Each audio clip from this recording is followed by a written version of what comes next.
นางหวันสบายดีพงษ์สบายดีคำว่าที่เข้ามาก่อน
สบายดีพี่น้องที่รักแพงขององค์พระผู้เป็นเจ้า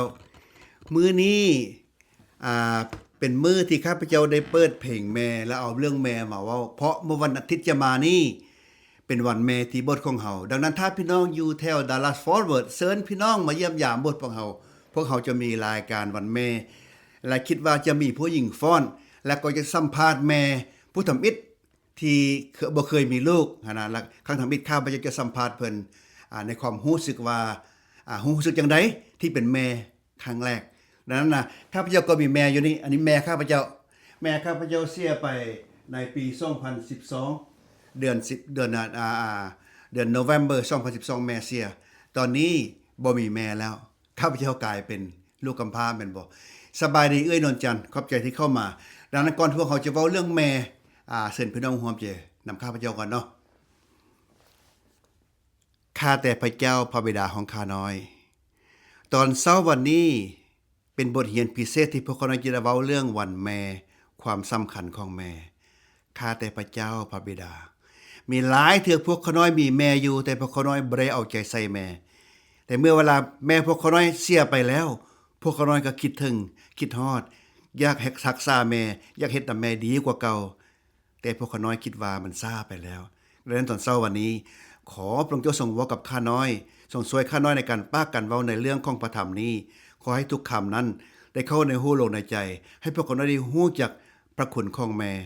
ขอบคุณพระเจ้าสำหรับตอนเช้าวันนี้ข้าน้อยจึงอ้อนวอนด้วยความเชื่อและความไว้วางใจในพระนามของพระเยซูคริสต์เจ้าอาเมนอาเมนพี่น้องเห็นว่ามื้อนี้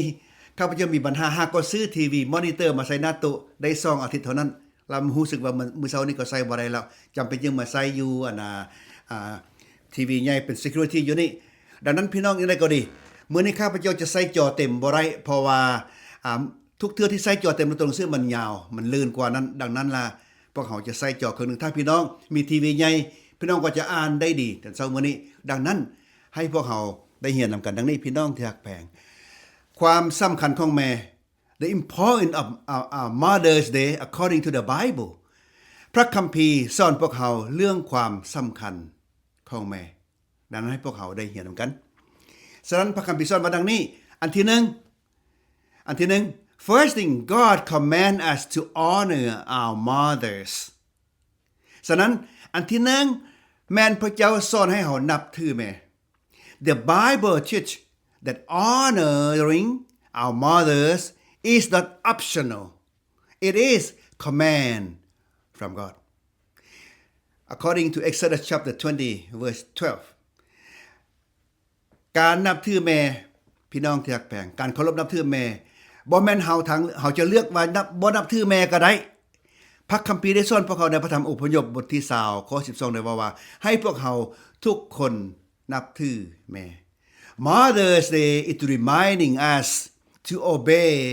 God's command with our gratitude and love our mom วันแม่นพระองค์ทรงเตือนให้พวกเขาปฏิบัติกับแม่ด้วยความกตัญญูและความรัก Well ความกตัญญูแปลว่าหยัง What is gratitude to you? Think with me for a moment. I will show you on the board. This is the gratitude. อันนี้แม่นความกตัญญูให้เกียรติพ่อแม่ของเจ้าเพื่อเจ้าจะมีอายุมั่นขวัญยืนอยู่ในแผ่นดินที่พระเจ้าพระยาเวพระเจ้าของเจ้ากำลังมอบให้ So regard, treat with honor, do obedience and courtesy your father and mother that the day may be long in the land of God is giving you. Especially, we are coming from foreign country, we live in America.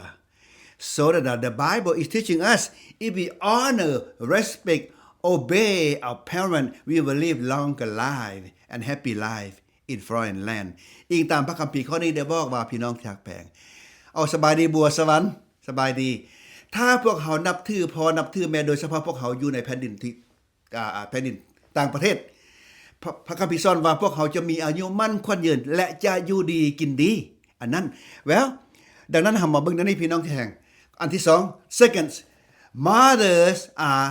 a blessing from God ที่2พี่น้องที่รักแพงแม่นพระพรที่มาจากพระเจ้าแต่ความจริงข้าพเจ้าได้เว้าเรื่องกตัญญูเทื่อจะเว้าเรื่องกตัญญูอีกเทื่อนึง So the Bible describes mother as a gift from God who bring wisdom, comfort and love into our home according to book of Proverbs chapter 31 verse 28 พระคัมภีร์อธิบายว่าแม่นของคนที่มาจากพระเจ้าผู้นำพาเป็นผู้นำพาผู้ให้สติปัญญาผู้ปลอบโยนพวกเฮาและให้ความรักนำมาสู่ครอบครัวอิงตามเพลงพระธรรมสรรเสริญสุภาษิตบทที่31ข้อที่28ได้ว่าดังนั้นพี่น้องที่รักแพงข้าพเจ้าจะหยับขึ้นมาอีกโอเคดังนั้นว่าพระคัมภีร์ตอนนี้สอนว่าจงให้เกียรติพ่อแม่ของเจ้าเพื่อเจ้าจะมีอายุมั่นยืนอยู่ในแผ่นดินที่พระเจ้าพระยาเวทรงมอบให้แก่พวกเจ้าว้าวคักเนาะพี่น้องเนาะโอเคบัดนี้เฮาสิมาเว้าเรื่องว่าอันที่2พี่น้องที่รักแพงฉะนั้น Children rise up and call the blessed happy fortunate and to be envious and the husband will be boast and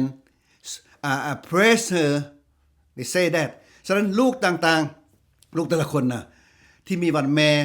ก็ฮู้ว่าได้มีพระพรหลายพี่น้องพระพรมีบางคนบอกโอ้มีแม่ก็โชคดีเพราะบ่แม่แท้ก็อิจฉาและสามีก็จะอวดได้ถ้าแม่ที่ดีพี่น้องพวกก็จะอวดโอ้ยเมียค่อยดีหลายเป็นแม่ที่ดีพี่น้องที่รักแพงอยากให้พี่น้องเข้าใจดังนี้ Brothers sister I want you understand this while you are having your mother with you on the earth treat her well treat her with honor treat her with respect doesn't mean กตัญญูพี่น้องที่รักแพงความกตัญญูหมายความว่าเฮ็ดนำแม่ด้วยความนับถือด้วยความรักแพงให้เกียรติแม่อันนั้นคือความกตัญญูของพวกเฮาพี่น้องที่รักแพงหลายคนบ่มีแม่ so when I went to an orphanage school there are more than 500 children many of them don't even have mom so they cannot say happy birthday mom because their mom passed away when they were young so the one they say well happy mother's day they cannot say that because they don't have mom good morning Bansigeno so we are so fortunate we are so blessed to have mom with us I tell you this brothers and sisters your mom will not stay too long with you treat her well honor and obey her that mean กตัญญูพี่น้องที่รักแพง ความกตัญญูซึ่งหมายความว่าฮักพ่อฮักแม่เฮาน่ะให้เกียรติเพิ่นนับถือเพิ่นฟังความเพิ่นอยู่สุเทียมความเพิ่นอันนั้นแม่นสิ่งที่พวกเฮาสมควรจะได้เฮ็ดพี่น้องที่ฮักแพงอันนั้น let's go to point number 3 and point number 3 is mothers help us to practice gratitude ซึ่งหมายความว่าความกตัญญู Mother's Day is a chance for us to express our gratitude. Let me repeat again. Mother's Day this coming Sunday is a chance for us to express our gratitude toward our mom because the Bible teaches us to have gratitude every day, not just one day. But practice this coming Sunday, brothers and sisters. วันแม่นโอกาสที่พวกเขาแสดงความกตัญญูตามที่คัมภีร์ได้สอนพวกเขาให้พวกเขามีความกตัญญูทุกๆมื้อบ่มื้อเดียวแต่วันอาทิตย์นี้จะมานี่เป็นมื้อที่พวกเขาจะแสดงความกตัญญู What can we do if our mom pass away เฮาจะได้แดเพื่อแสดงความกตัญญูเมื่อเวลาแม่จากโลกไปแล้ว Well not much we can do พวกเขาเฮ็ดอย่างไรบ่ได้ดอกพี่น้องที่รักแพงBut I want to give you an idea. แต่อยากให้ความคิดความเห็นพี่น้องแบบนี้ When you come to church, you make special donation. Indicate your mother. สบายดีอาจารย์อินทแสงสบายดีขอบใจที่เข้ามามื้อนี้พวกเขากำลังเว้าถึงวันแม่ถ้าแม่มีชีวิตอยู่เพื่อแสดงความกตัญญูหมายความว่าจงเชื่อฟังแม่ให้เกียรติแม่บ่เที่ยงแม่อันนั้นเป็นความกตัญญูแก่พวกเขาฉะนั้นถ้าแม่ที่จากโลกนี้ไปแล้วเฮาเฮ็ดอย่างไรบ่ได้แต่ถ้าพี่น้องเป็นคริสเตียนพี่น้องไปโบสถ์นะพี่น้องถวายพิเศษมื้อนี้ในนามของแม่พี่น้องเอ่ยเมื่อเวลาพี่น้องเป็นสาวพุทธพี่น้องก็ทานให้เพิ่นบ่แม่นบ่แต่เมื่อเวลานี้พี่น้องมาเป็นคริสเตียนแล้วพี่น้องถ้าโบสถ์พี่น้องอันใดบ่ดีบ่งามพี่น้องก็ซื้อมาใส่ในนามของแม่หรือพี่น้องถวายพิเศษในนามของแม่มื้อนี้ขน้อยมีเงินเท่านี้อันนี้มันเงินถวายของขน้อยเองแต่ตอนนี้ขน้อยขอถวายพิเศษในนามของแม่พี่น้องเฮ็ดได้เช่นนั้น So I give you an idea about your mothers if your mother pass away if your mom still alive today treat her well and take her out give her something brothers and sisters พี่น้องที่รักแบ่งข้าพเจ้าอยากเว้าท่านเฮาเป็นคนลาวข้าพเจ้าเป็นเฒ่าแก่คนเฒ่าแก่สมควรคนลาวเฮานี่นะพี่น้องเอ้ยสิเอาหยังให้ก็ยาได้พี่น้องสิเอาดอกไม้ให้ก็ยาสิเอาขนมให้ก็ยาเพิ่นบ่ดีใจคือเอาเงินยัดใส่มือเพิ่นเด้ออยากสักส่วนพี่น้องว่าเพียงซี่พี่น้องถ้าพ่อแม่พี่น้องยังมีชีวิตอยู่นะมื้อนี้นะพี่น้องพาแม่ไปกินข้าวกินน้ำก็ยาหยังก็ยาแต่ว่าถ้าเอาเงินยัดใส่มือเพิ่นอยู่ต่างประเทศได้พี่น้องให้จาก100 200 300 400 500สุดแล้วแต่พี่น้องมีจะให้เพิ่นข้าพเจ้าเชื่อว่าเพิ่นดีใจถ้าพี่น้องมีเงินมีคำซื้อคำหลายคนลาวเขามักคำพี่น้องถ้าพี่น้องไปซื้อคำบาทนึงสักขออันนึงหรือสักแค่นึงให้แม่อุ้ยเพิ่นสิดีใจหลายได้พี่น้องดังนั้นหั่นน่ะสบายดีแพงพันอาจารย์กำลังเว้าถึงวันแม่วันที่จะมานี้เป็นวันแม่อยู่ประเทศอเมริกาดังนั้นจึงเว้ากับพี่น้องว่าวันแม่เป็นสิ่งสำคัญที่พวกเราจะต้องเฮ็ดกับแม่ให้สุดพี่น้องที่รักแพง Well gratitude is treat with honor and obedience with courtesy ความกตัญญูซึ่งแปลว่าแม่นปฏิบัติด้วยความนับถือให้เกียรติบ่เถียงบ่เทียมความเพิ่นฉะนั้นเชื่อฟังความเพิ่นอันนั้นคือความกตัญญูเฮาเว้ากันมาดังนั้นถ้าเฮาจะแปลกันว่าความกตัญญูเป็นหยังแดพี่น้องเคยได้ยินบ่ว่าลูกอกตัญญูตอนนี้นะเฮาจะเป็นลูกกตัญญูซึ่งหมายความว่าเฮาจะนับถือเพิ่นให้เกียรติเพิ่นบ่เที่ยงความเพิ่นฟังความเพิ่นอันนั้นคือความกตัญญูแล้วพี่น้องที่รักแปลงสุดท้ายจงโมทนาขอบพระคุณพระเจ้าในทุกสิ่งพี่น้องเพราะสิ่งเหล่านี้แม่นสิ่งที่พระเจ้าทรงพอพระทัยปรากฏในพระเยซูคริสต์สำหรับเจ้าทั้งหลายเองตามพระธรรม1เทสาโลนิกบทที่5ข้อ18จงขอบพระคุณพระเจ้าที่พี่น้องมีแม่จะเป็นแม่จะได้ก็ตามเฮามีแม่ถ้าเฮาบ่มีแม่เฮาก็บ่ได้เป็นคนเช่นนี้แม่เฮายอมทุกอย่างพี่น้องเพื่อเฮา So thanks God in everything no matter what circumstances. Maybe thankful and give thanks, for it is the will of God for you and me in Christ Jesus. We must thank God for our mom and pray for our mom. สบายดีจ้ะนี่กำลังจะปิดสุดท้ายพวกเขาเว้าเรื่องวันแม่ถ้าพี่น้องมาบ่ทันพี่น้องกลับขึ้นไปเบิ่งกระดานและเว้าเรื่องวันแม่ในตอนเช้าวันนี้ข้าพเจ้าคิดว่าบทเรียนมื้อนี้ก็จบสำนี้พี่น้องที่รักแพงดังนั้นตอนเช้าวันนี้ข้าพเจ้าจึงอยากสักส่วนพี่น้องอ้อนวอนดังนี้พี่น้องที่รักแพง So this morning I will invite you to pray this way. Pray number 1. We will obey God to honor, respect our mom. อันที่1สบายดีเสียงวันอันที่1พวกเขาจะอ้อนวอนกันมื้อนี้ให้พวกเขาอ้อนวอนอันที่1พวกเขาจะอ้อนวอนว่าเฮาจะฟังความพระเจ้าโดยฮักแม่นับถือแม่บ่เที่ยงความแม่สิเป็นจังได๋ก็อย่าอันที่2เฮาจะขอบคุณพระเจ้าเพื่อเฮามีอยู่ในกระดาษนะพี่น้องทางอังกฤษนะเฮาจะขอบคุณพระเจ้าเพราะเฮามีแม่หลายคนบ่ได้มีแม่อันที่3เฮาจะขอพระเจ้าได้อวยพระพรให้แม่เฮาเป็นโรโมเดลเป็นแบบอย่างที่ดีให้แก่เฮาอวยพระพรให้แม่เฮามีชีวิตที่ดีอวยพระพรให้แม่เฮามีสุขภาพอันแข็งแรงให้อยู่กับเฮาอยู่ดนนานเป็นแบนใหญ่สำหรับพวกเฮาเชิญพี่น้องร่วมใจอ้อนวอนกันข้าแต่พระเจ้าพระบิดาพระเจ้าทรงสอนพวกเขาน้อยให้นับถือแม่ฟังความแม่บ่ให้เทียมความแม่นั่นแม่นความกตัญญูของพวกเขาน้อยแล้วมีสิ่งใดพวกเขาน้อยให้ได้ก็ให้แก่แม่โดยเฉพาะอย่างยิ่งวันที่จะมานี้เป็นวันแม่ข้าแต่พระเจ้าขอให้พวกเขาน้อยรู้จักความกตัญญูรู้จักบุญคุณของแม่เถิดและพวกเขาน้อยขอบคุณพระเจ้าที่พวกเขาน้อยมีแม่ที่ห้องว่าแม่หลายคนในโลกนี้